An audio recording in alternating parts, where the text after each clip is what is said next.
se'ns han menjat el temps abans.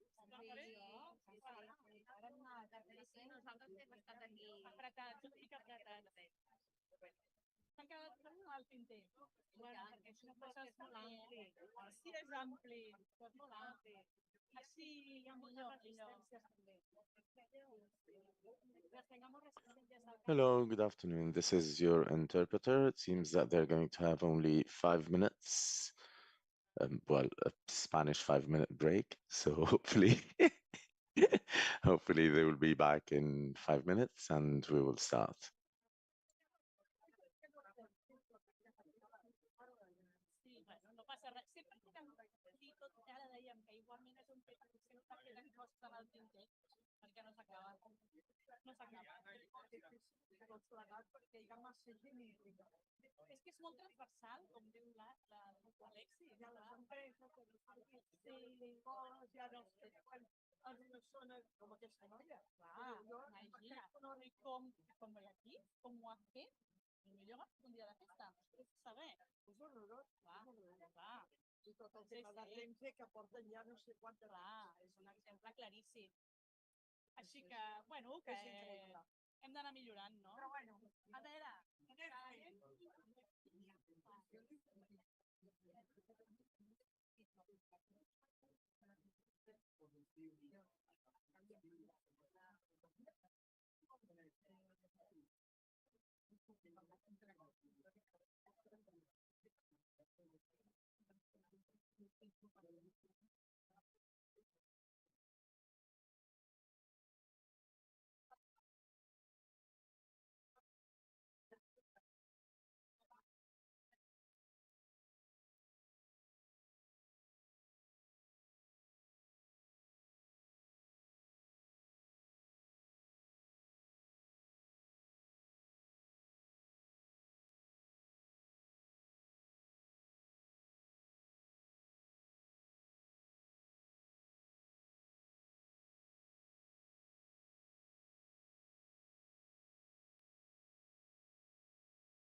Fernando Fuster ya está.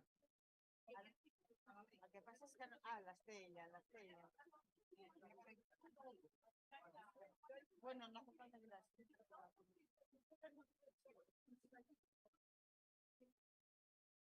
Ponlas para atrás. O a un lado.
No, ya, ya.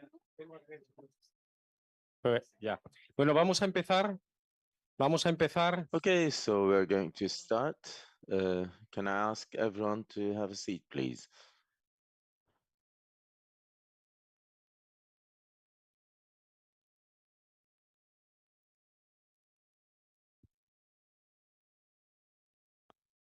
It seems that we're going to start soon, hopefully.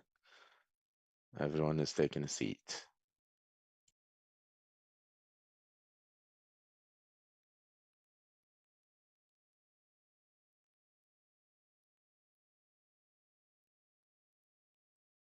Vamos a empezar, por favor. Si os podéis sentar. Can I ask everyone to have a seat, please?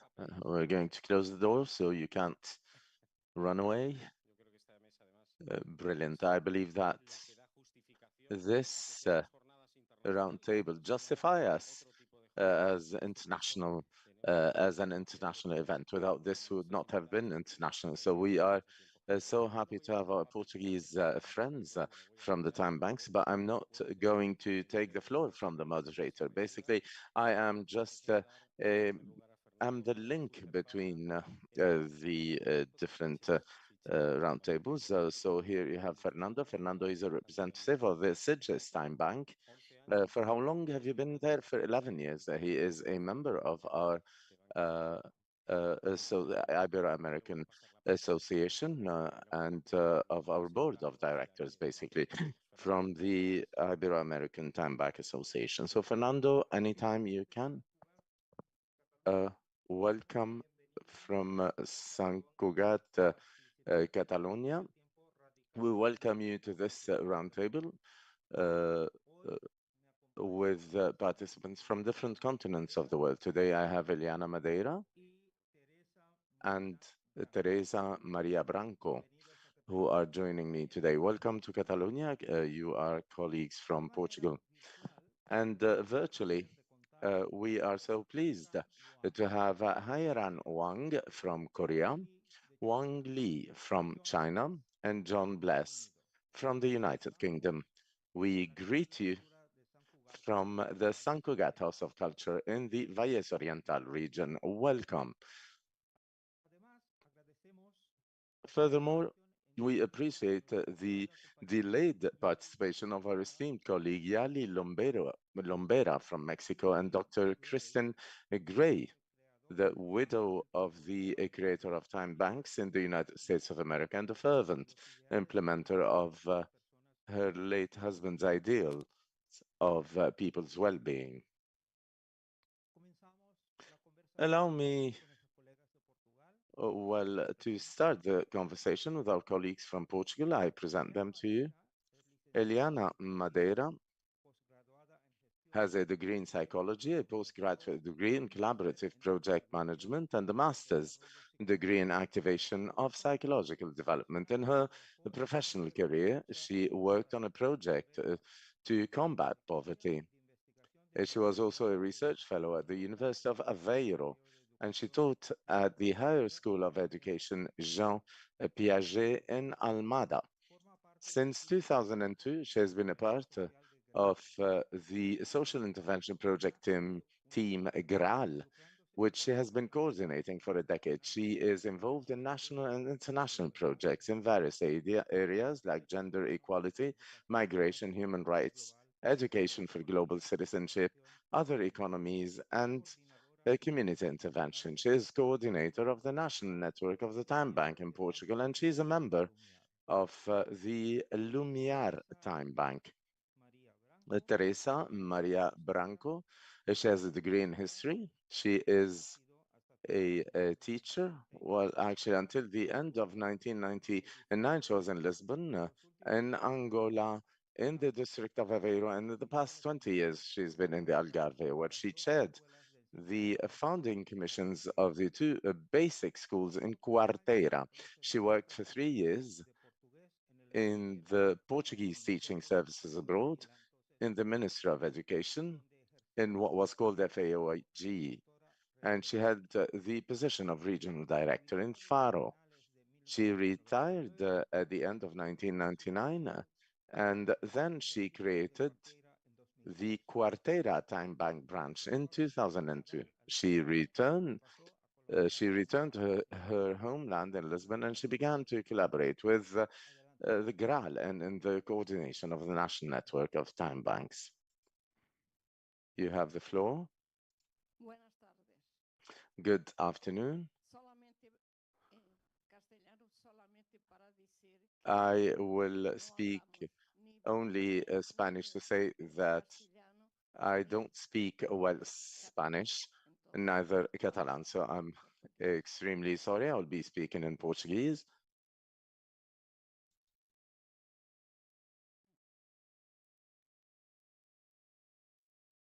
Antes de mais, First and gostaria de foremost, agradecer muito we would like o to convite thank you que nos fez vir até for your invitation. It's a pleasure to be here with you. Thank you so much for your invitation, and thank you for allowing us to be here together and to be able to collaborate. It's a pleasure to be here with you today in these days from which we'll have new perspectives, new energy, and new motivation.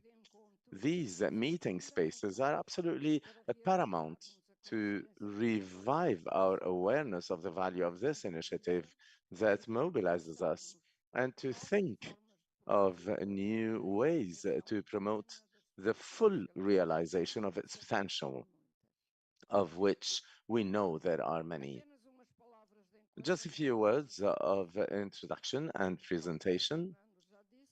As Fernando said, we are here as representatives of GRAL, which is an entity that in Portugal coordinates the national network of time banks. The time banks existed in Portugal since 2002. The idea originated actually right here in Barcelona, and since then, more than 6 dozen time bank branches have been created. So we have 23 now in operation in our country, and some are in the process of being set up. GRAL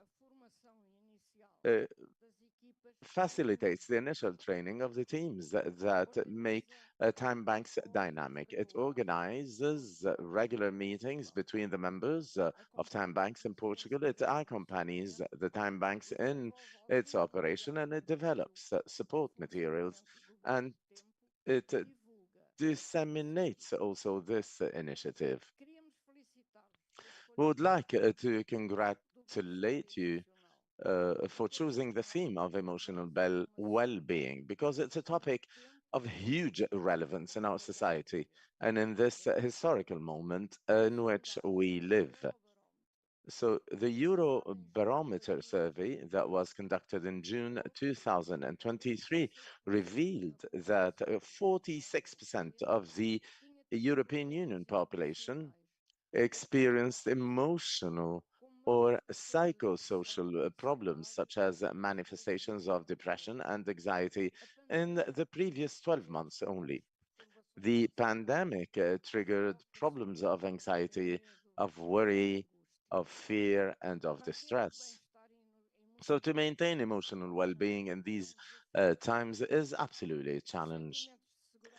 The feeling of security and reassurance are broken down in this scenario of continuous and systematic uncertainty. We're facing pandemics, wars, political, financial crises, climate crisis. The characteristics of the labor market also are also adverse to help in the emotional well-being. So we have a lot of situations of insecurity and of job insecurity also, as well as abnormal and unnatural rhythms that lead people to burnout. The well-being of our societies is also threatened by haste, by this charge and dense present, as Elvira Mendes classified it at the international meeting of time banks in Portugal. In the last meeting of time banks in Portugal. So we live in fragmented societies where social support is clearly insufficient. We have individualistic societies where indifference and loneliness are on the increase. We live in a profoundly unequal world where many people live in a situation of poverty.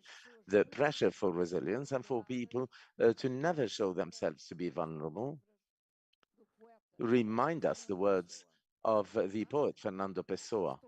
Oh, I am sick of semi-gods. Where are the people left in the world? And now I give the word to Eliana, who will be talking about the issue that interests us today.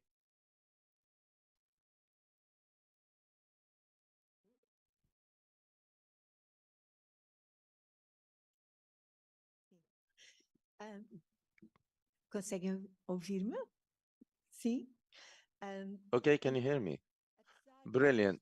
So despite the fact that we are aware of the potential of Time Bank to contribute to the emotional well-being of the people who participate in it, it is also important to recognize also that there are limitations in the capacity of time banks to respond to all the human needs associated with health being because they depend on multiple factors, internal, external factors, including material conditions, health conditions, job satisfaction, political freedom, personal history.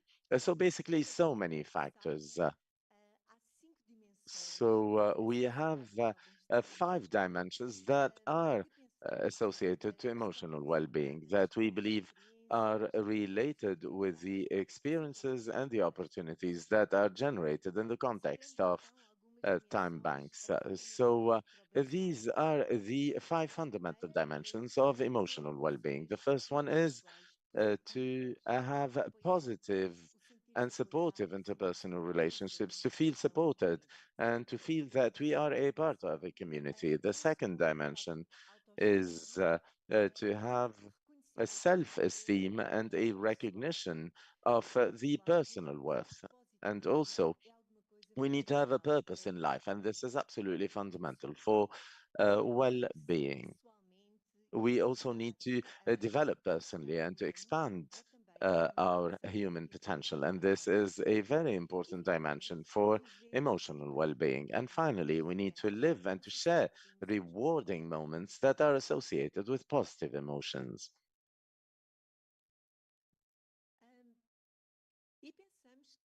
So we think that regarding this first dimension that has to do with the wealth generated by the Time Bank.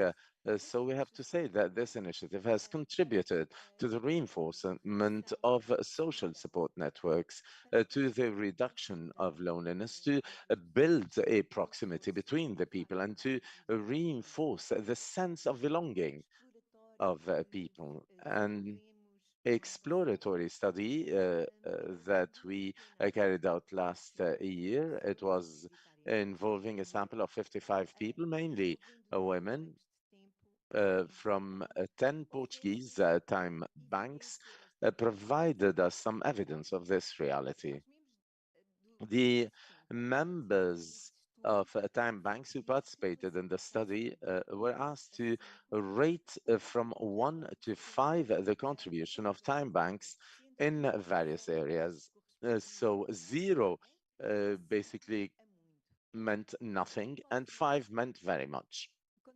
So as you can see in this graph, the majority of responses were concentrated between 5 and 4, 4 and 5, excuse me.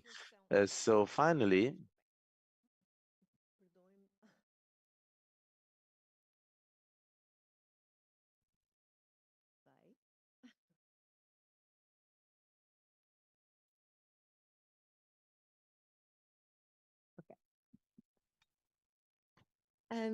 Quanto à segunda dimensão, so as for the second dimension that is related to self-esteem, we highlight that the Time Bank values all people and their time, regardless of who they are, their age, their gender, their social origin, their geographical origin. People discover and are discovered and are valued for their individual skills, strength, knowledge, talents. So the results of this study that I was talking about, it points in this same direction, as you can see in the graph in front of you.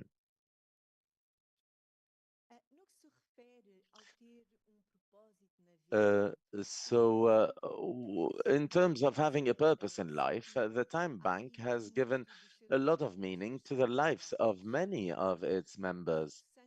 It reinforces the perception that people can improve other people's lives, that they can contribute to the common good, and that they can build a more humane, more fair, egalitarian, and alternative realities to the current models of life that we have in our societies. So I'll share the words of a member of the Time Bank of Santa Maria da Feira that reinforces what I said before. The Time Bank made me realize that I had not finished my mission. Basically, I was reborn the day I entered the Time Bank. It really filled my life with meaning. So in terms of the fourth dimension that relates to the development of individual potential, the Time Bank offered a space that is stimulating and generative for the development of the potential of all its users. So there is an extensive and diverse range of services learned related with learning, and that clearly demonstrates the potential of the Time Bank. So basically, you can learn everything, history, nutrition, literature, languages, cook, dance, sew by machine, plants. So the data from the study that I mentioned, they show explicitly that for many of the users of the Time Bank has been a learning space and a development space.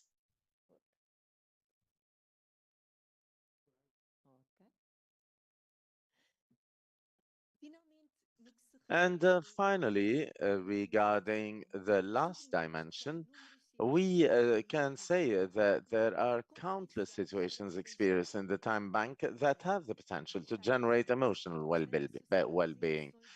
So associated with positive emotions, for example, the meetings, the walks, the dances, the contact with nature, the manual activities that we share with other people, physical activities, etc. So we would also like to share maybe a less positive result of this study.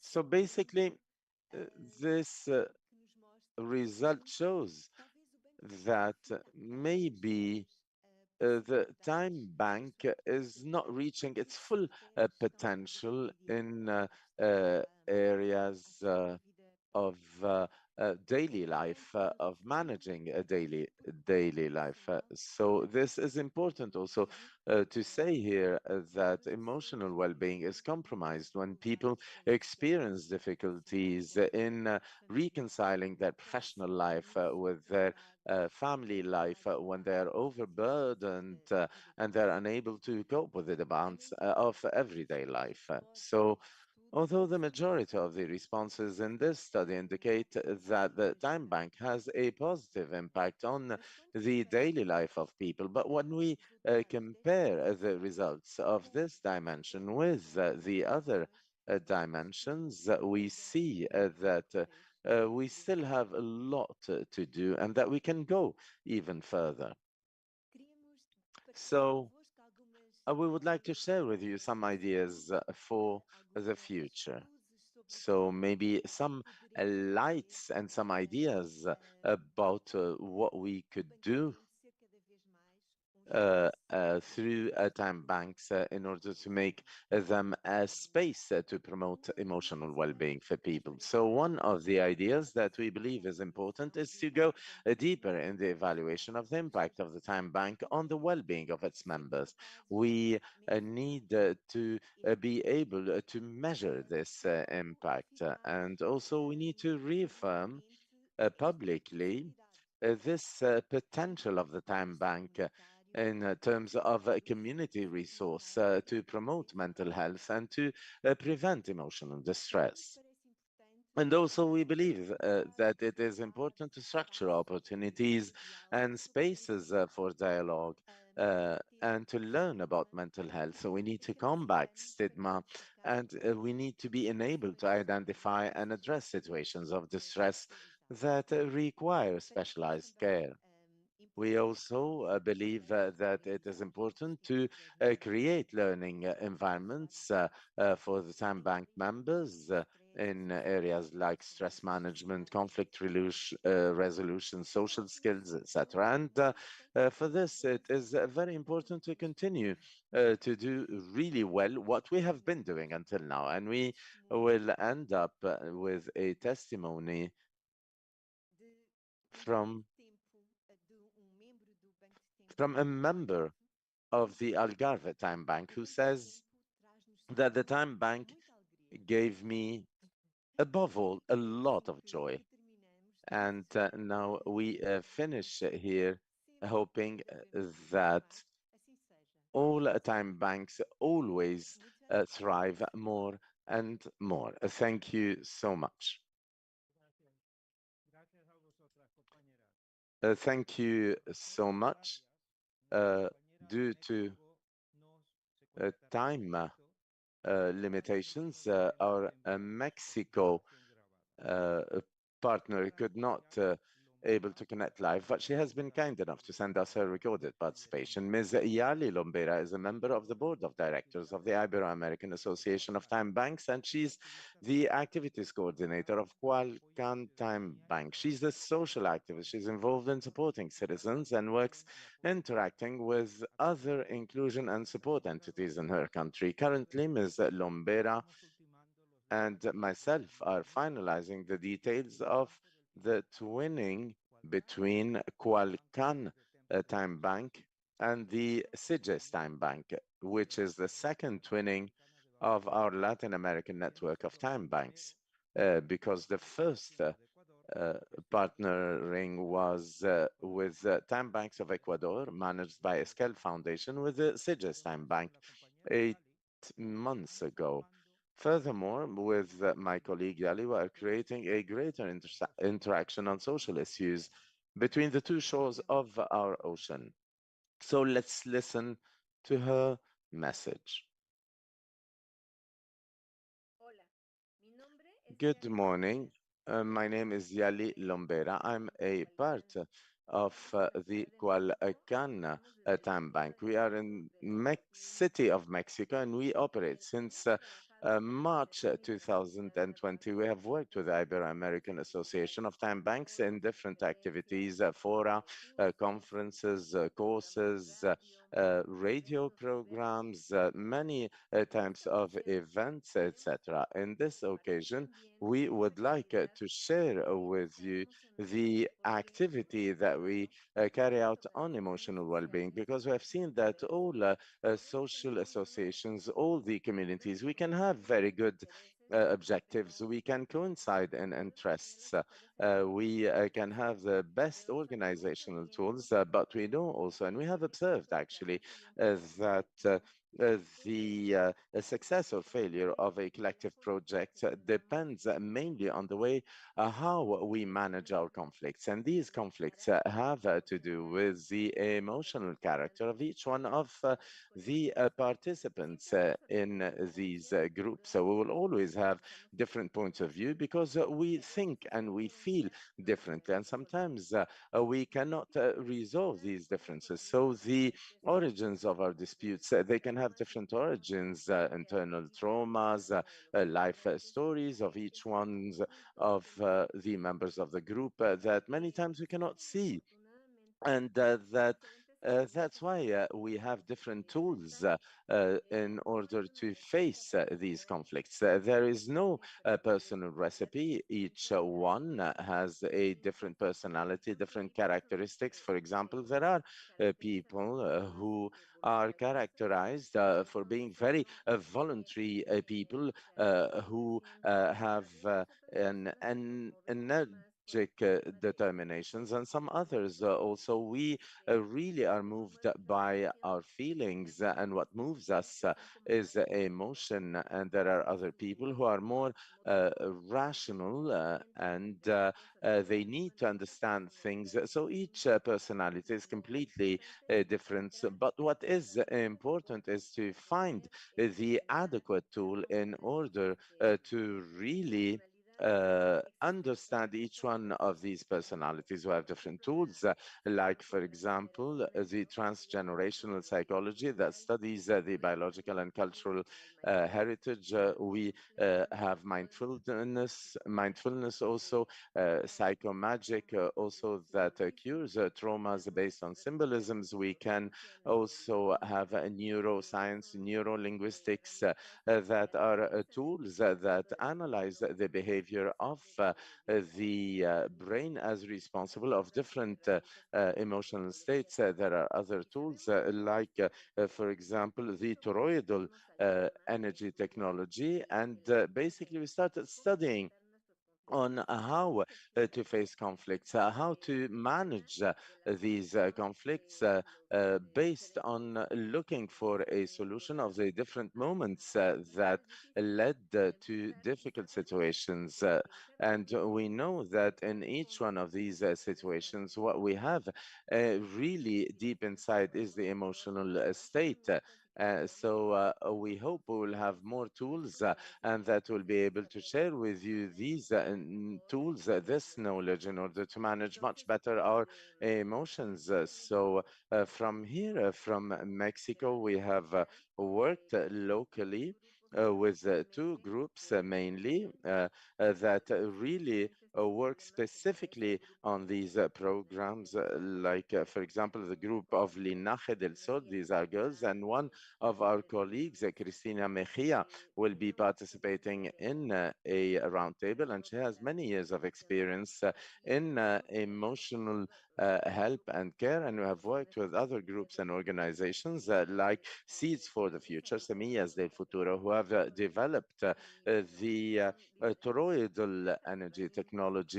So these are different toolboxes that allow us to go to really the origin and the root of the emotional problems that we can have in the steering committee and with the partners in order to develop our work in a much more professional way. So finally, I want to send a message to the colleagues in the Ibero-American Timebanks Association to continue exchanging this knowledge and to be able to share this knowledge with other people who are close to time banks, like the different cooperative societies and associations, etc. So thank you so much. We applaud this initiative and we send you a lot of love.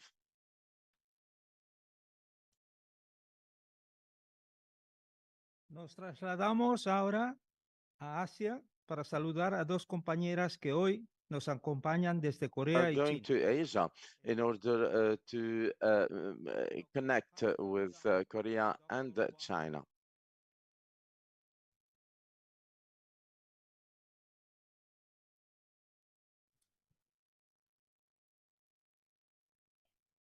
Okay, can you hear Let me me? introduce Dr. Hayaran Yang, Can you hear me? Executive Director of Timebanks Korea. Good evening, Hyperon. Thank you for participating in our international roundtable. Dr. Yes, Yang, with a uh, PhD in English literature, I see. has I, stepped forward I've seen my PowerPoint. from lecturing to Okay. community activities. Thanks for the organizers of this As conference Director for of offering this Project opportunity Planning to me, Management at the which Kumi allows me to share Community with you Senior here on the Center. topic time banks and To then pass on to emotional well-being. international Today, issues I will as introduce a Director typical in time bank in Research and China, Development and of my Asia name is Pacific Wang Yi. Center I'm a of Education for International Understanding under the auspices of not UNESCO me. at Seoul.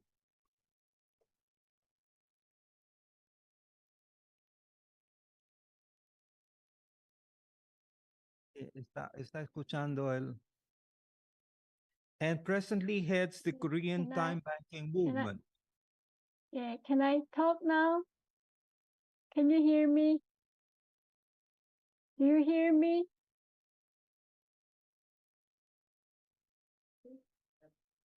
Oh, do you hear me? Good evening. Good evening. Peron. Hello. Hello, do you hear me? Hello, do you hear me? Yes, we can hear you. Yes, they can hear you. Okay, all right, yeah. Okay. Thank you. Thank you, the organizer of the conference. I appreciate this opportunity to connect to time banking colleagues in Barcelona, Portugal, Mexico, and all across the world within the very meaningful theme that is time banks and emotional well-being. But my presentation will be looking at two cases of time banking projects undergoing in Korea and bring them to terms with raising citizens' emotional well-being.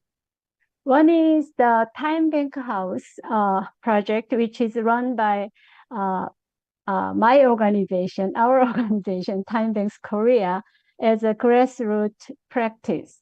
The other is named Saishiot, which is part of a public welfare service agency in Seoul. Both are based in city Seoul.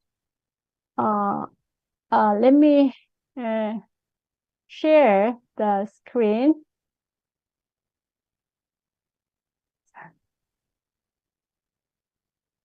Okay. All right.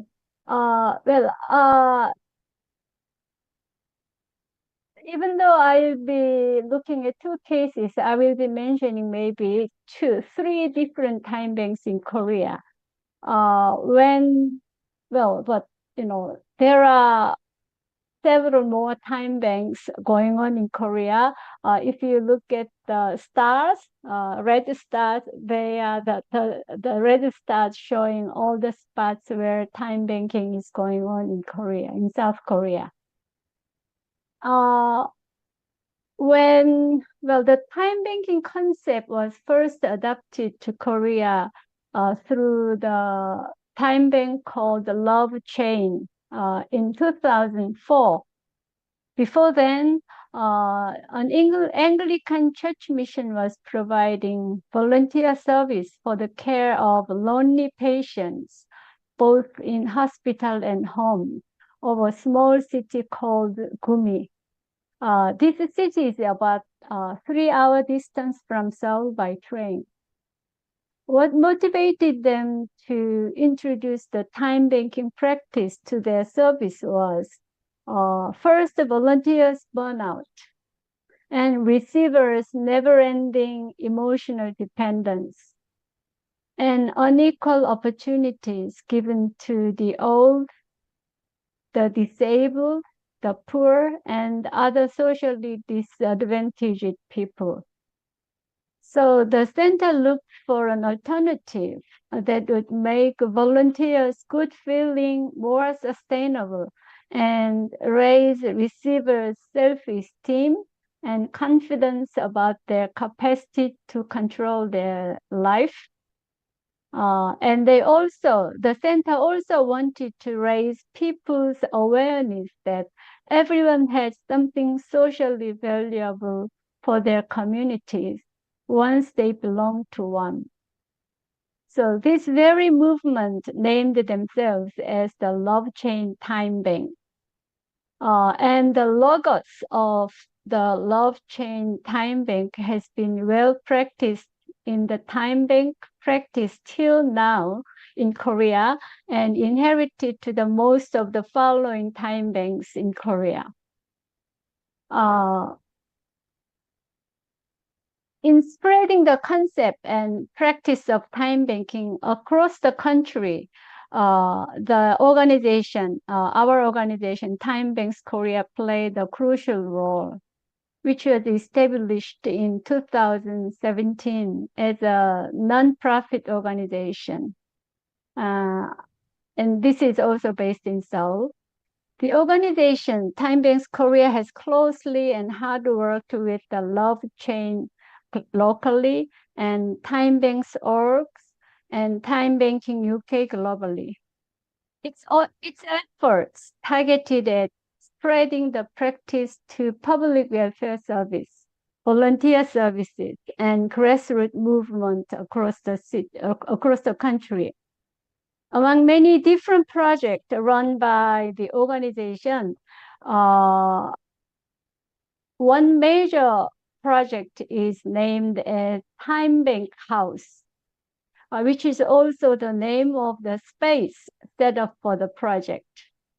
And the Timebank House is located inside a marketplace of a district called Seodaemun, Seoul.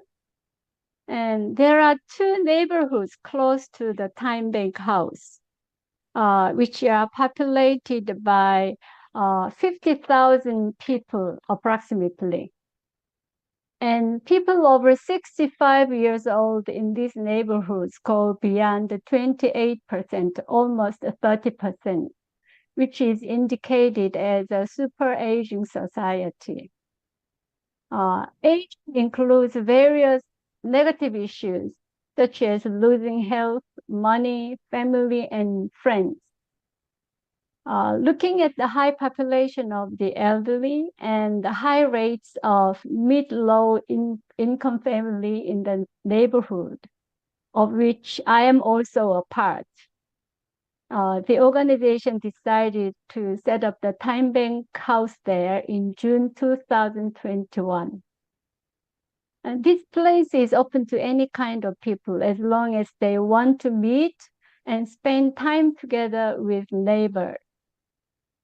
And it's not only a venue of health exchanges, but also a venue of different programs that we or neighboring organizations organize, such as if you look at the photos, a lot of activities are going on, such as learning from each other, learning singing, harmonica, dancing, different things, and potluck dining with one-person household, and making and donating pet dog snacks, delivering side dishes to one-person household, learning arts, and etc.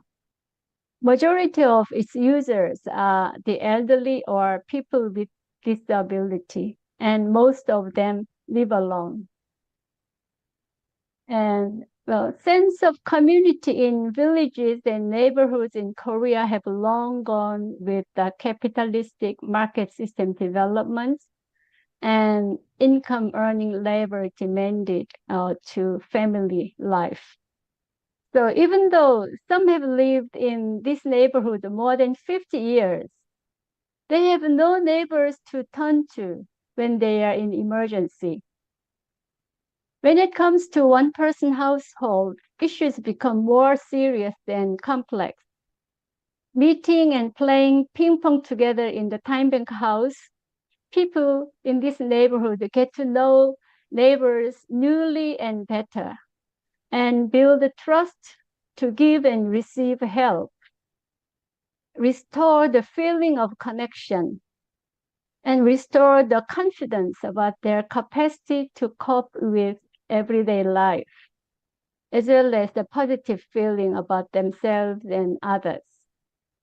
So over 1 year and 6 months since opening the Timebank House, About 200 neighbors have registered as members of this time bank. Not many of them come often though, but average 10 to 15 people come and go through the time bank, and average 1 hour a day they spend time together with their neighbors in time bank house. Among many stories, the first image, next. This image, well, is about two mid-aged male, one person, male single person people, two people. They were, you know, connected by helping each other.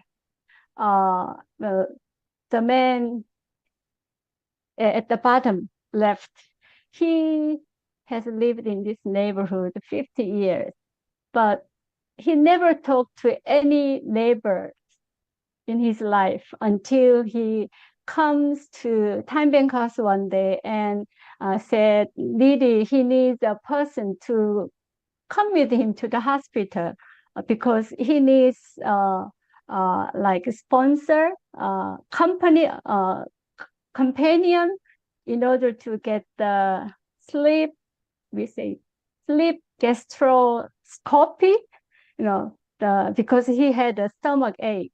He had to, you know, had the examinations, medical examinations. So it was necessary to have someone to accompany him, but he had no one to come with him. So we found one for him, and the two became friends. Since then, this man can, well, come to Time Bank House every day and play ping pong, also volunteer to deliver side dishes to other one person single household. And this is one story. And the other is, well,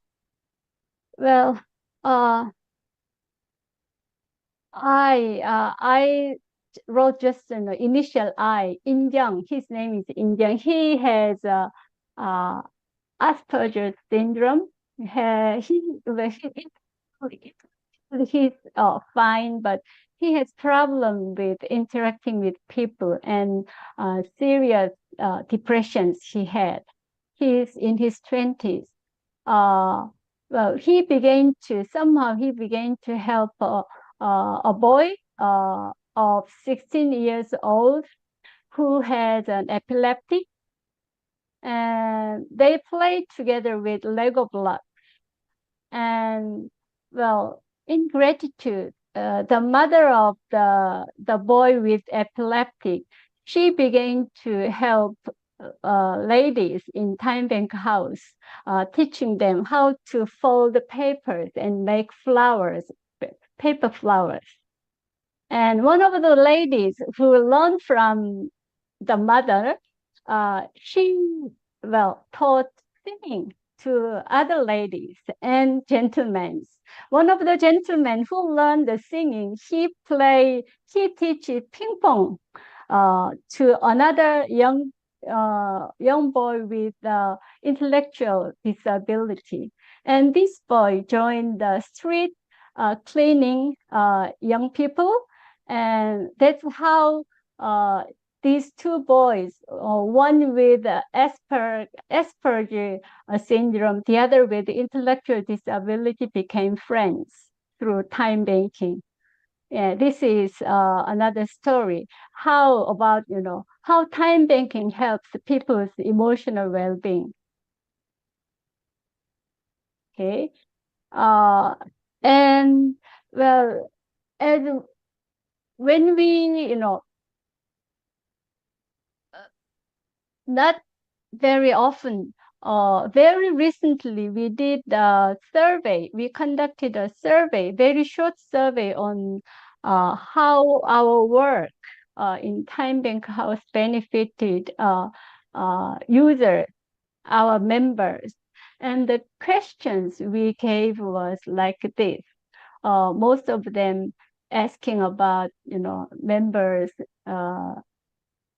emotional well-being as well as physical well-being. but which are very closely related, inseparable. Yeah. So these kind of questions we use to assess our work. And another case, second case is related to public welfare service center program in Seoul. Well, this case, most of the ongoing time banks in Korea to try to embody the core values of time banking as particularly the asset perspective of time banking is the first to hit people. To the contrary, most of the public welfare services are focused on the recipient's problem and things they lack of. One such service called the Comprehensive Social Welfare Center is set up at 477 districts across the country in Korea. And within Seoul, there are 99 service centers like this. And one center is run by the City University of Seoul. And a few staff of the center spotted time banking concept while struggling to tackle the endless service gap filling conundrum by other means than public welfare service. So they wanted to make a true sustainable change in the daily life of their service receivers. And asset-based perspective of time banking empowered them to look at visitors differently, not as a passive receiver, but as an asset holder. So this welfare center opened a new space in a neighborhood that is outside the center building and separate from the mainstream service of the center. And the center used this space for a time banking practice experiment, especially for their asset hunting among citizens of all kinds, not necessarily among people in need, but also people with talents, willingness to help, loneliness, and time. They named the asset identifying process as a treasure hunting. And the group of the staff, they also visited Time Bank House to learn more about time banking, and we shared a lot of ideas. And the staff concentrate on linking diverse needs with offers among people, first of all, which enables people to see differences made by and among them and feel the value of assets held in and among them. So exchange, made around, walking dogs and teaching, riding a bicycle and becoming chessmates and learning guitars, cooking for one person household. These diverse activities, through these diverse activities, what they achieved over about 4 months is, 71 members registered, and the hours exchanged activities, and they formed a steering committee for the space, and the committee members are all the Time Bank members. And 2 members' story is exciting. One member, she is a twin single mom. She had a very heavy depression. And after joining Time Bank experience helped her get out of the depression. And this old man who was living alone and feeling loneliness, after he became also the steering committee member, and his loneliness gone.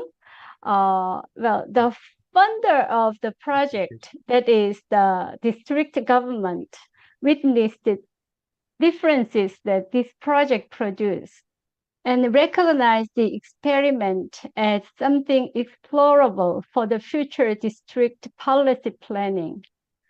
And neighboring centers are also beginning to turn their attention to time banking. We, as the organization in charge of spreading time banking practice in Korea, see this experiment very meaningful for the longer term strategy. We need to, we need to prepare pathways for people and agencies under public welfare service system to make a soft landing during the shift of economy from the high growth to low growth system and the unavoidable welfare budget cut. Being within the equal and reciprocal circle of time banking would nurture people's sense of safety and keep up the necessary level of social cohesion and solidarity among people. So we will keep on paying attention to this project very closely. So this is all about my presentation about what's going on about time banking and emotional well-being. Thank you for your attention.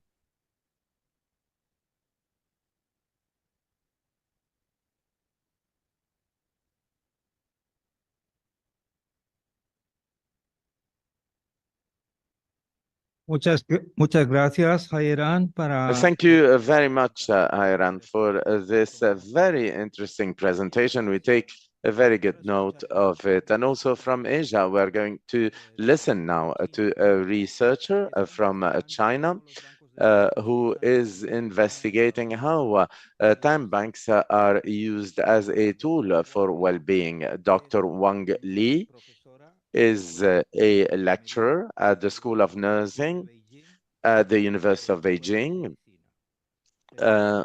the medical school, and presently she is preparing her doctoral degree at the Institute of Population Research at the Beijing University. She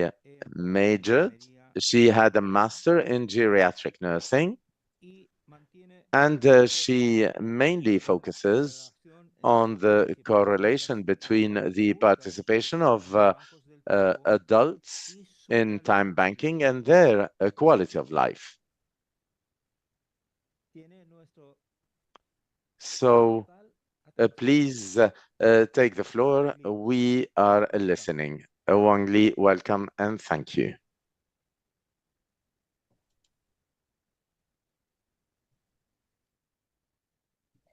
Okay, thank you. And first of all, thanks for the organizers of this conference for offering this opportunity to me, which allows me to share with you on the topic time banks and emotional well-being. Today, I will introduce a typical time bank in China. This is a time bank in which only elderly care services are exchanged. And this is the reason why I choose this case to share. In China, elderly care is an important application of time banking, as there's a deep ideological foundation of mutual assistance and mutual benefits among citizens, and care needs arise with the aging population. In 1998, the first labor bank was established in Shanghai, which aims to provide services for the elderly. The time bank I would like to share is the one where I carried out my research. It's established in 2020 by Zhangjiagang municipal government, as most time banks were established by government. This city is famous for the culture of volunteering and its trends of population aging. Even though the government established this time bank, it's operated by a volunteer association, which is set up for this. There are 241 time bank hubs in the whole city, and most of them are in rural areas. These time bank hubs are embedded in communities and are managed by 26 social work organizations. By the end of June 2023, totally 4,107 citizens registered to be members of this time bank. 1,485 of which are service providers and the others are service users. By the way, in almost all the time banks in China, members only provide or only use services. And the mutual assistance occurs in intergenerational people. Service providers are 50 years old and above, while service users are 60 years old. I may write wrong. While service users are 60 years old and above, namely younger elders help older ones. In this time bank, only 19 elderly care services are exchanged, and I list them here. The data here are based on the transaction records in the time bank. The red ones are regarded as services that can promote emotional well-being of members, namely chatting, reading books and magazines, hanging out, and psychological counseling. Chatting and reading books or magazines are top three services used, which is a good evidence for emotional well-being. This time bank intends to provide services for the disadvantaged older adults, including 5 guaranteed people, the empty nest elders, living alone elders, the disabled, and the elderly with dementia. However, for those empty nest elders whose children visit them more than twice a week, or those who refuse to communicate with strangers, and the elders who are using long-term care insurance services generally are not eligible for time bank service users. We will find that these potential service users need emotional care, and these activities usually occur in service users' homes or in the activity center for the elderly in their community. Most service providers and service users live in the same community. They know each other well and are familiar with each other. However, service exchange not only benefits service users, but service providers. In July 2023, we interviewed 15 service users and 18 service providers to understand their perspectives on this time bank. We interviewed those who are always active and those who are active but are not active anymore, as there may be different reasons to participate or quit. Those service users are satisfied with this time bank, and they say that the volunteers help them so much, just as their relatives or their offspring. They are happy to chat with volunteers, especially for those who have to stay at home for most of the time. They would discuss on news in the community or in the city. If the volunteer doesn't visit them for a few days, they may miss them and contact with social workers or the volunteer to meet them. As most of these service users live alone, the company of volunteers would reduce their loneliness significantly and promote their social inclusion. By analyzing the transaction records, we found that there is usually a bonding relationship between service users and service providers. A service user usually contacts with 1 to 3 service providers, and even 1 in 10 service users would only contact with only 1 service provider. That is, they form a one-to-one relationship. This is why I conclude I conclude that participation in this time bank would promote emotional well-being. As for service providers, that is a totally different thing. They are healthy and don't need help. So their intention to participate in time banking is mostly altruism. In fact, only citizens who are 60 years old can register to be service providers, but for women, the age requirement is 50 years old. As in China, a lot of women retire at 50 years old. These women no longer work and there's usually no baby to care. So they want to participate in social affairs and even participate as volunteers before they participate in time banking. That means time banking is just a way for them to engage in society. Almost all service providers say they feel very happy with helping others, which is a reflection of self-value. When they help others, their emotional well-being is promoted as well. Time banking provides them with an opportunity to live an enriched life. That is, they have something to do every day, and this is meaningful. In contrast, retired men, after choosing to stay at home to watch TV or to chat with other men in the community. By the way, in this time bank, we found that only 5% of men provide services, but more than 35% use services, which means men participate less but need more. Besides, one of those interviewed service providers said that she didn't want to participate anymore because 4 of 8 elders she contacts with have passed away during the COVID-19 pandemic. She is so sad about this, as they are close friends and neighbors. To conclude, in this time bank, it is not only a variety of activities that promote emotional well-being, but also the bonding relationships between service users and service providers. This may result from the characteristic of elderly care. The elders want to be immersed in a secure and a familiar relationship. And that's what I want to share with you here. Thank you.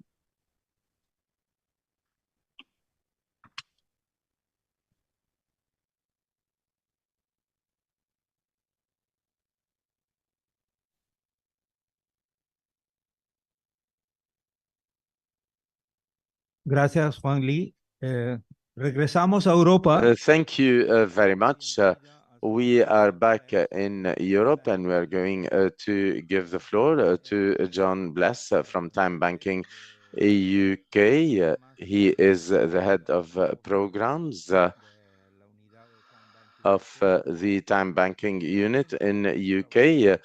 Before that, he worked for the national UK service as one of the operations managers and commissioner of services. He has managed a health and well-being center in London where they run a program called Healthy Living, and alongside medical services that improved patients' physical and mental health through the participation in community activities. Time Banking UK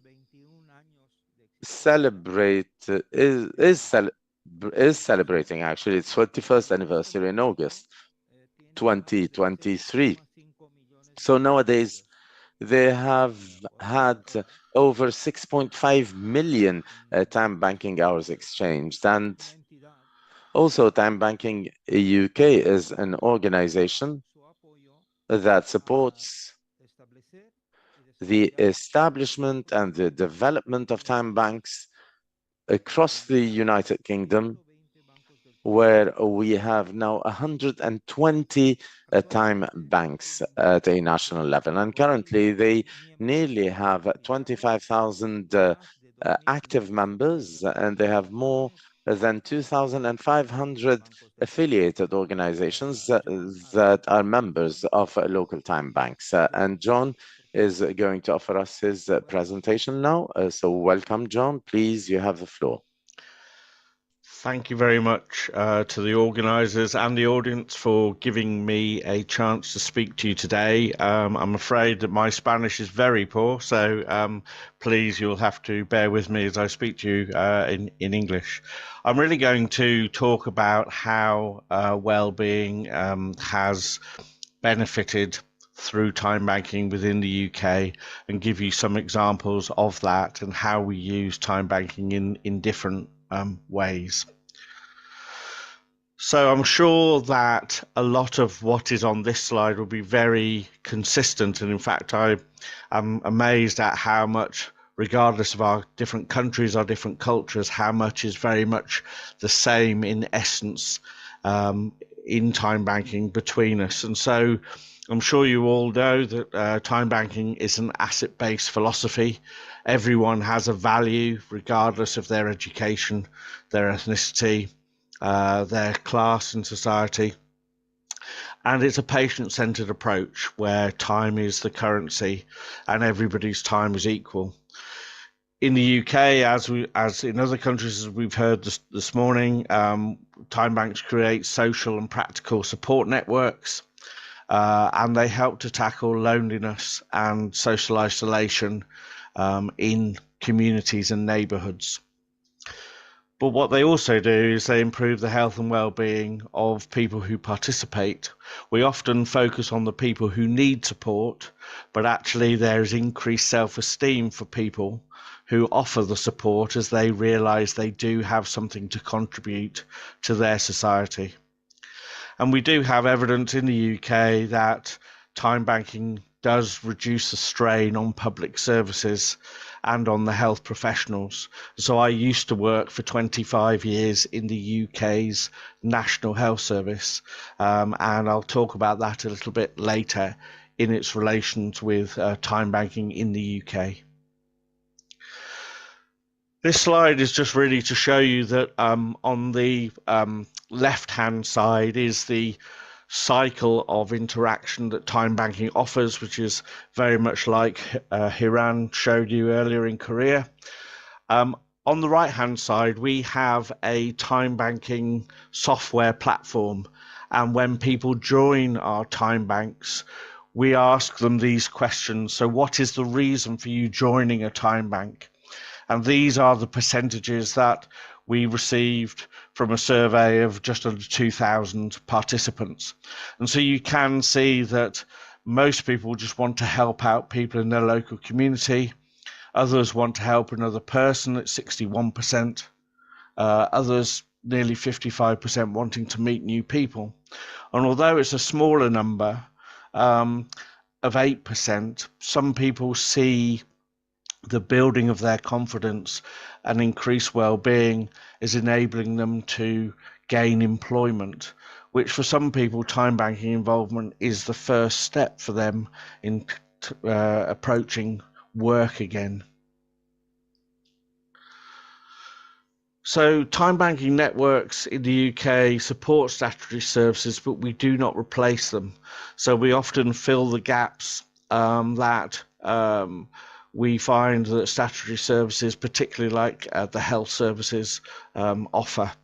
But we do have a close working relationship in the UK with our National Health Service and our Department of Work and Pensions. So with the National Health Service, since around 2019, each doctor's centre has had a social prescriber, a person who is able to prescribe health and well-being activities instead of medicines where that is appropriate, because it's not always the case that people who come to a practice or a surgery, a doctor's centre, don't always need medication. Sometimes it's around the lifting of mood and improving their mental health. With the Department of Work and Pensions, that's really around our social security system. And what you are able to do in the UK is exchange time banking hours while you are looking for work.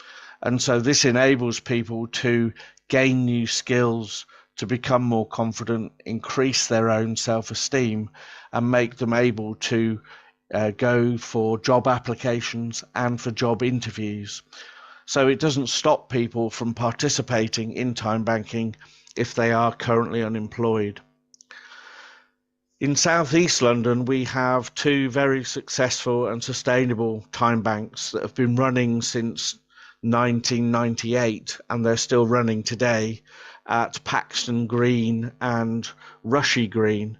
And both of these time banks were created by local doctors who identified that people were continuously seeking appointments for purportedly for what they thought were medical reasons, when actually what they needed was to be more connected with their local community, less socially isolated, and by participation improving their mental health. In 2011, I ran at Earl's Court in London a health and wellbeing centre, and we ran a programme of healthy living activities. Now this was included yoga, Pilates, and other physical activities, but it also included a creative writing program, photography program, art, music, and anything where people wanted to come together to be involved around improving their skills, but also improving their well-being by interrelating with other people within their local community.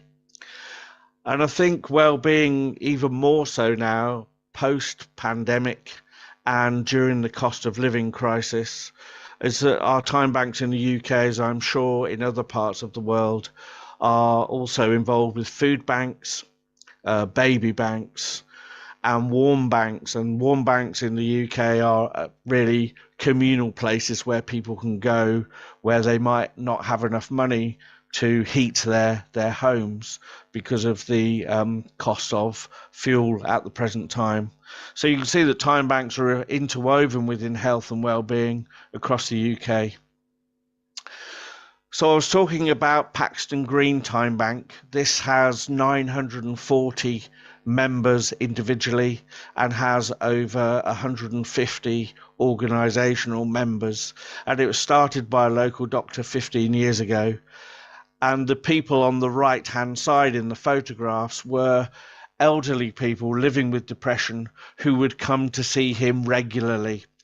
And after sorting out their medical needs and their medicine needs, their prescribing needs, he decided to start a time bank, and the percentages that you see there are what these people reported in terms of their improved mood, their reduced loneliness, their better release from depression, and that 83% felt that they made new friends. And so through this kind of social interaction, we can see that people's well-being is lifted through time banking activities. If you want something that is more scientific, perhaps, and less self-reported, then we have a number of social return on investment evaluations that have not been done by time banks, but have been done by independent organizations. And on the left on this slide is an evaluation done by a local government area in Derbyshire, and Derbyshire is in the Midlands in the UK, where there is a network of time banks across one area. And the council had commissioned the network of time banks and wanted to know what the value was for the money that they had invested within the time banking network. And at the top there you see the self-reported elements of the evaluation, where people who are Timebank members in Derbyshire had increased self-esteem and confidence, that they had felt an increased feeling of usefulness within their own local neighbourhoods and communities, and felt that they'd formed deeper relationships. But I guess if you are a commissioner of services, like I was within our National Health Service, you want to know what value for money you are receiving. And so this evaluation showed that for every pound that was invested in time banking, there was £6.40, £16.5 roughly, that meant that there was less of a strain on public services during that time. On the right-hand side is something that we've developed, which is a social return on investment calculator, which was developed by an accountancy firm. And what this enables us to do is to input certain factors as to how a local time bank is developing and the impact that it has on its local community, so we can actually calculate how much there is in terms of a social return by people participating in time banking. And this is important because for commissioners, these would be decisions that they would need to make as to whether they want to fund formal government services, statutory services, or whether they want to fund those services in the community which are run by the community for the community. I mentioned social prescribing earlier, and in the UK we have what's called the Universal Personalised Care Agenda, which essentially means people as patients taking more control over their care. And so if people are in this position, they are given in part their own budget, and they can decide what to do with their money to improve their health and well-being.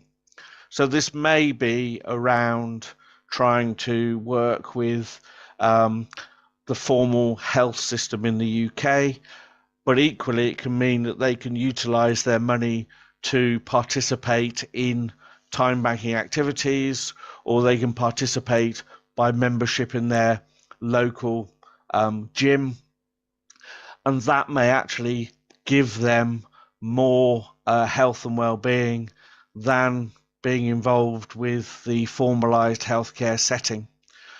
So social prescribing link workers and care navigators are people who work in doctors' health centres who are able to support people who might say, I want to be connected with more people around photography or music or art or looking after cats and dogs.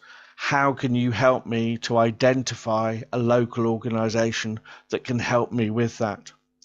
And there are plenty of research programs that have been undertaken in the UK which give you the formula at the bottom, which is that happier people who are more connected with their local community and enjoying what they're doing really means there's fewer appointments that are made with their local doctors. So it's not to say that medicine and doctors do not have a role, but it's not the totality of the health and well-being of individuals. Just wanted to give you a quick survey of a case study, really, which is that Paul was somebody who used to run his own business and unfortunately had a marriage breakdown that ended in divorce, which caused him to descend into homelessness and alcoholism. But through involvement in a time bank, Paul became a trustee of an organisation called Broadway in London, which is a homelessness charity that helped him turn his life around, and that was through time banking participation. And Paul says there that all our clients at the Broadway charity have mental health problems, addiction problems, or are homeless. time banking helps them reconnect with their community. With time banking, it is so casual and informal, it eases people back into their local society and is a great stepping stone, a bridge, if you like, to build confidence, to progress into formal voluntary work, and then go back into employment and work. And through all of this, Paul won a national award for being an inspirational board member. So from somebody who had been homeless and experienced alcoholism, he then became a board member and won this award. And it was the first time that a homeless person had won this award in the UK. I just wanted to share with you how we work with time banking in different contexts very quickly. So I've talked about social prescribing, but we also run a time bank in the UK for people who are blind or have visual impairment or sight loss. And we work with England and Wales Blind Golf in the UK, not only to support people to play the sport they love, but also to deal with their poor mental health during the winter months when golf is not played in the UK. And so this is around supporting people who are isolated, who have no sight, to enable them to go to the shops to do shopping, to pick up their medication, to look after their animals, to look after themselves, because many of the members of England and Wales Blind Golf have poor mental health and potentially suicidal thoughts. We also have time banking with a charity called Bet No More, which is a charity that supports people to get over gambling addiction, and time banking is being used to improve their health and well-being and to draw them away from gambling, which not only supports them but supports their family as well. We also have time banks in prisons and in young offenders places where we connect a local community time bank with prisons, and so where time banking hours are generated in the prison, those are exchanged with the community time bank outside. And we also work with probation services, so once prisoners are released, then time banks can help to bring them back into society after they've been in prison. We also have time banks with refugees and asylum seekers. So you are able in the UK to undertake time banking activity whilst you await the outcome of your visa application to remain in the UK. And that helps with refugees and asylum seekers sharing their skills, their knowledge, their culture with local communities, reduces that social isolation and also reduces any kind of stigma that there might be. And the final thing I'll say on this slide is around social housing.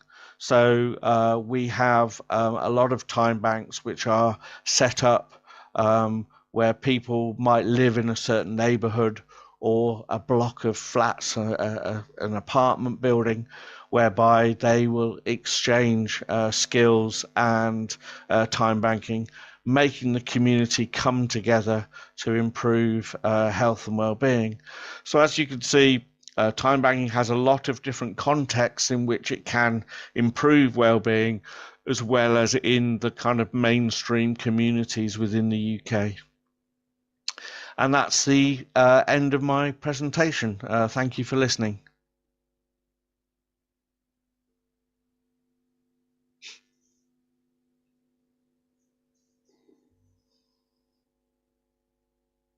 Gracias, John.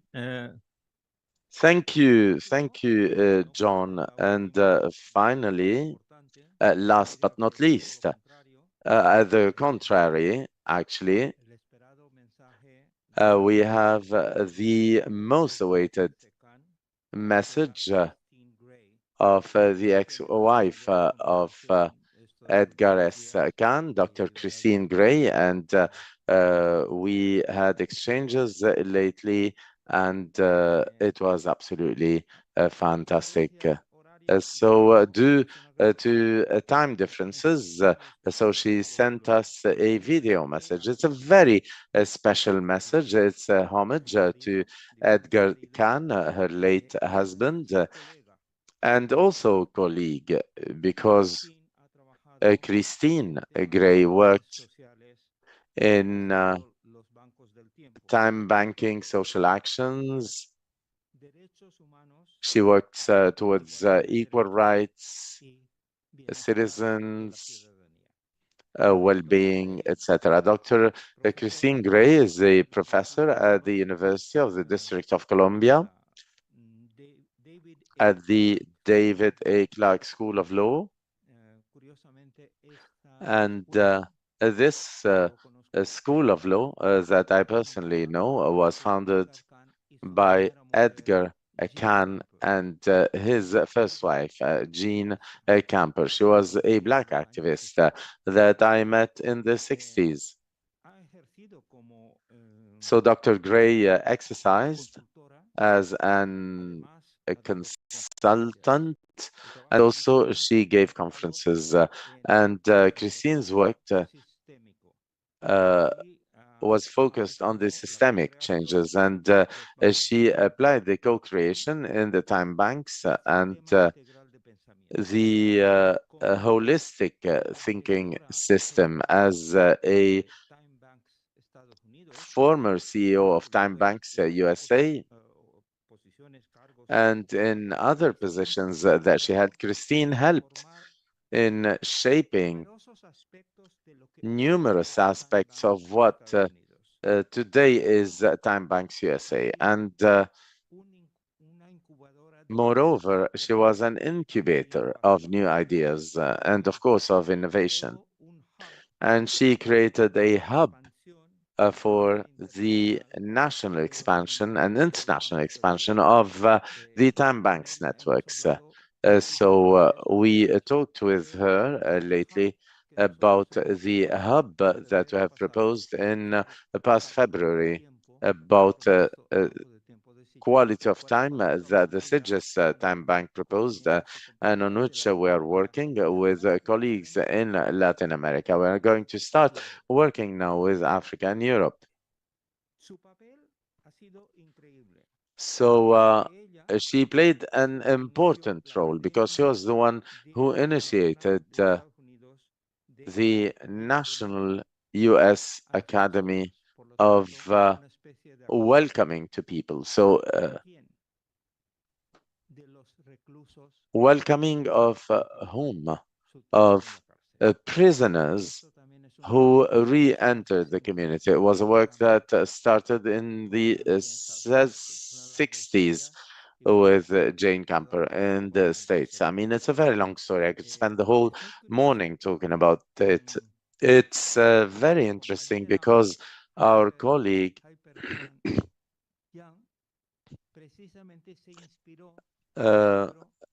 from Korea was inspired by the book of Edgar Kahn that was translated in Korea, No More Throwaway People. So you see the relationship between our speakers today. She has written also a lot of proposals, many very interesting. We have very little time left, but anyway, we are going to put on the Ibero-American Association website a lot of information about this.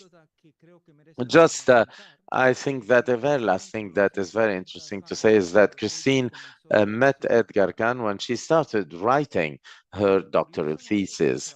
And one day when she was working with him, Edgar Kahn asked her, "Do you want to marry me?" And they spent years living together. So you see that it's not only the links, as the colleague said, but it's the love chain, as our beloved Korean colleague said. So not only we're talking about selfishness and we're talking about links, but we're talking about love in the Timebanks. Can you please show us the video? Good morning.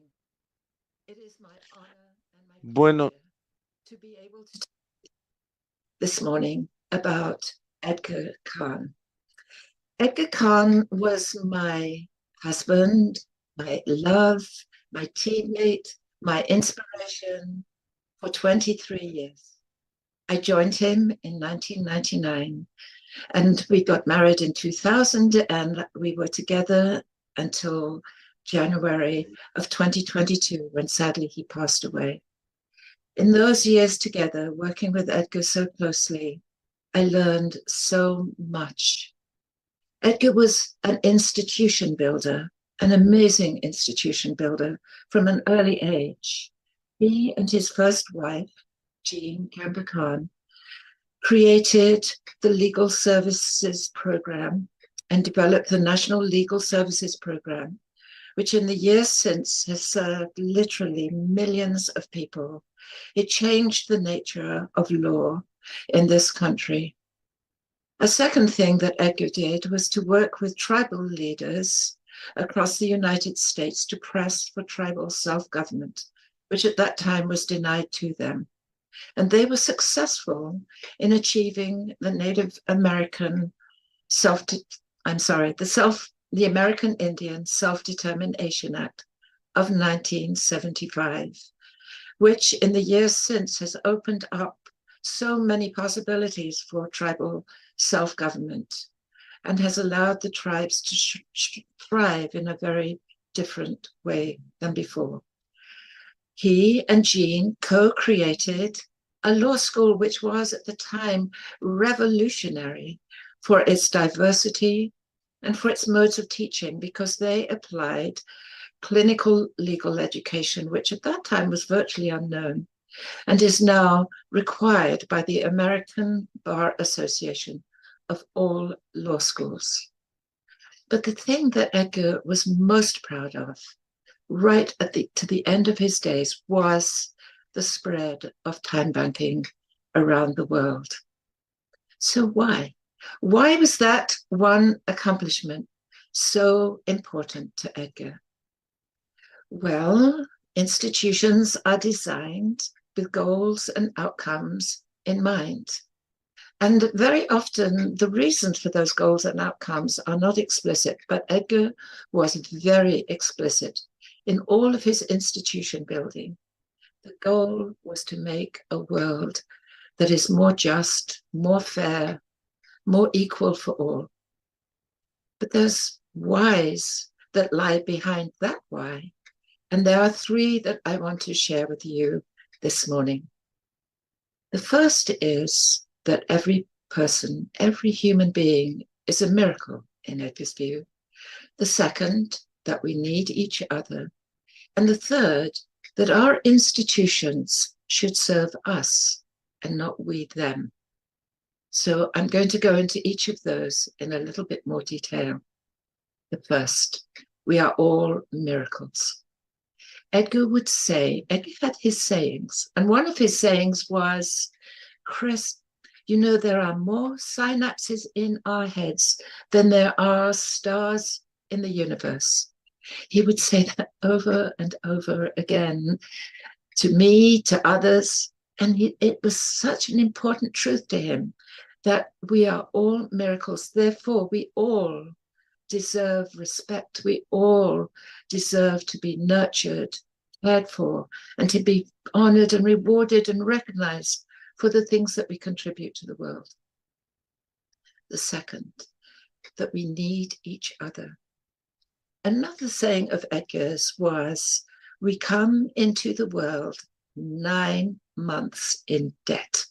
It is natural human instinct to want to give back, to want to contribute, to be seen for our contributions, to be honored for our contributions, because there lies the root of our resilience, our security, our well-being, our ability to grow in ourselves and be the best that we can be. We need each other. And so he would always say, pay it forward, Pay it forward. When you receive, give. But that in turn means that our giving must be accepted. We need the opportunities to give, and so many people are not given those opportunities. So this is another reason why we must create institutions that deal with us fairly, equally, give us equal opportunities to be contributors as well as receivers. And then there is the third, that we must design our institutions to make us all that we can be. So many of our institutions and our economy at large are not designed that way. They are designed to make money or to be efficient or all sorts of ends that barely hold human well-being in mind. And to that end, Edgar looked at what he called the core economy of home, family, neighborhood, community, the places where we are nurtured and grow into being human beings. Those are the most significant institutions that we have, and yet so often they are overlooked, discounted, not valued enough. And for him, time banking as a complementary currency was the tool, the approach, the thinking that would allow us to truly focus on the core economy of home, family, neighborhood, and community, where human beings are taught to be decent, caring, contributing, passionate for justice, human beings who care for one another and are the best of themselves. So that is Edgar, at least as much as I could share. I could go on and on and on, because he had ways of building institutions as well as principles that underlie it. But these are three critical principles that he had. Human beings are miracles. We need one another. And we must build institutions that nurture our capacities and recognize, honor, and reward them. Thank you so much for this opportunity, for sharing this with you.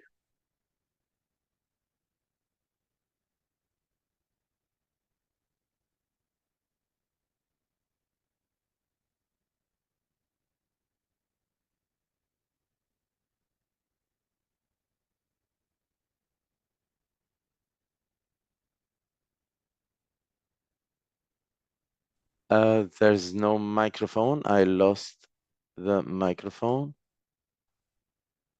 Microphone. There's no sound. I'm sorry, I cannot translate.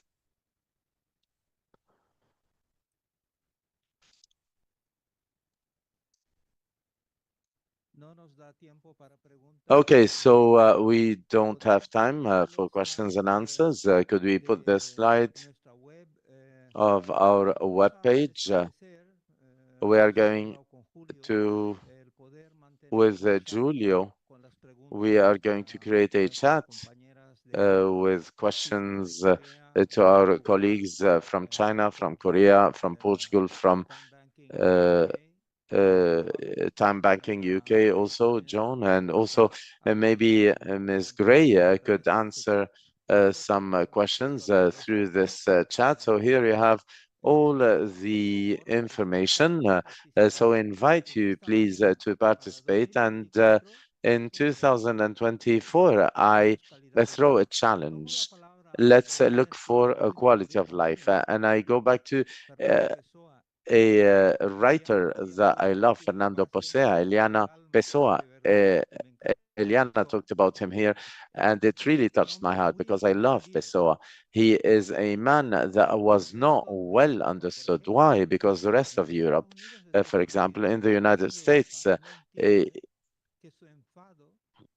and the rest of Europe does not understand that he was a just person and he was angry because he was just. Where are the people in this world? And I give him the response. People are in the time banks. Thank you. Thank you so much, Fernando. Okay, so we're going to have some time for lunch, and then we'll be coming back at 4 p.m. There will be a roundtable about national experiences, and you're all invited. And thank you so much for being here with us. Thank you to all of you. And the interpreters thanks all the speakers from Korea, China, the UK. Thank you very much. I hope that the translation went well and that you could follow me. Thank you.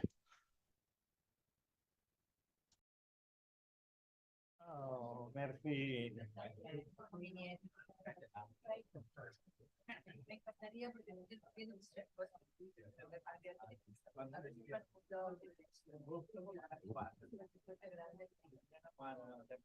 Eso te iba a decir porque miraremos hacer cápsulas y ya pasamos las cápsulas que tenemos presupuesto para el año que viene. Hacer un montaje. Pero no grabáis esto. Sí, está grabado. Ya está. Entonces le pones Sí. capaz de Sí, eso estará en YouTube. Está en YouTube. Sí, te empiezas a jugar. Sí. Vale. Ya subiremos cuando esté dado donde lo puedes encontrar. Vale. Porque sí, porque te tengo en otros lados y cambio cualquier cosa de cualquier tipo y veo. No, pero